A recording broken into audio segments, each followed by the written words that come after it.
Leonidas Harris Berry, born 1902, died 1995, African American physician.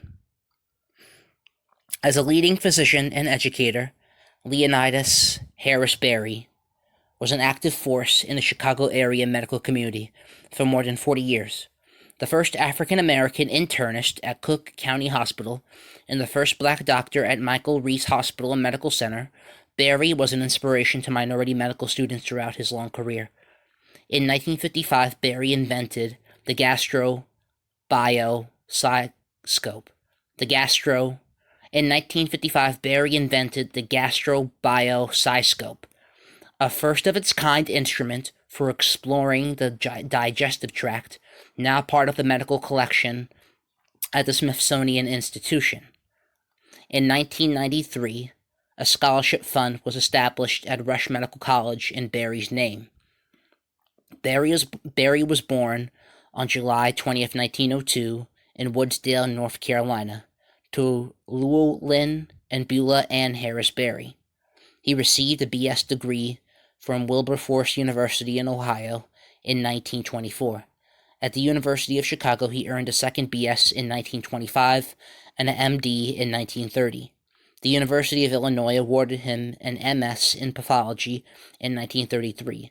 After an internship at Freeman's Hospital in Washington, he served a residency in internal medicine and gastroenterology, then joined the medical staff at Cook County Hospital in Chicago.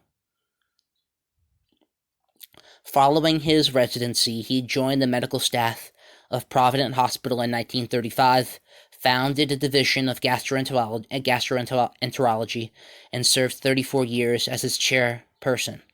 For 8 of those years, 1966 to 1974, Berry also was chief of Cook County Hospital Gastrointestinal Endoscopy Service.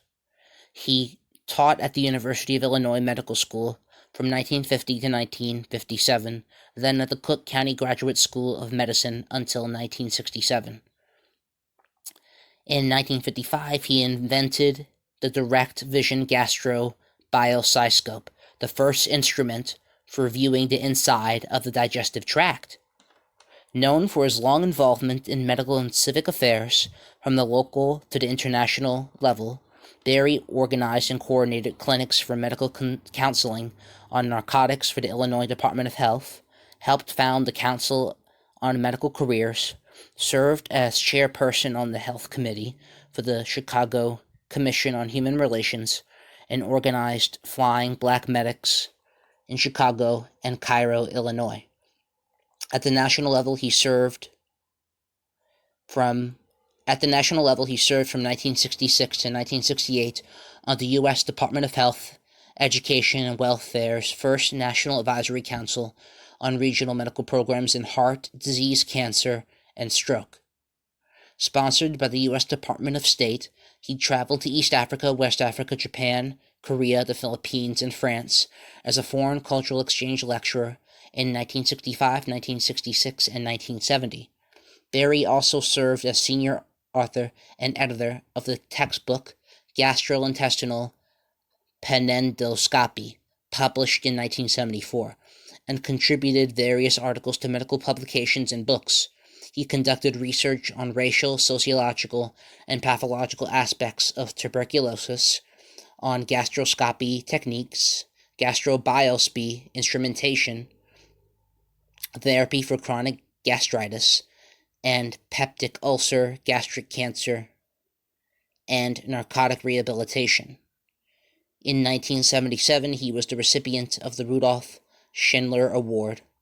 Berry wrote a personal chronicle entitled, "I Wouldn't Take Nothin' for My Journey, 2 Centuries of an Afro-American Minister," published in 1981.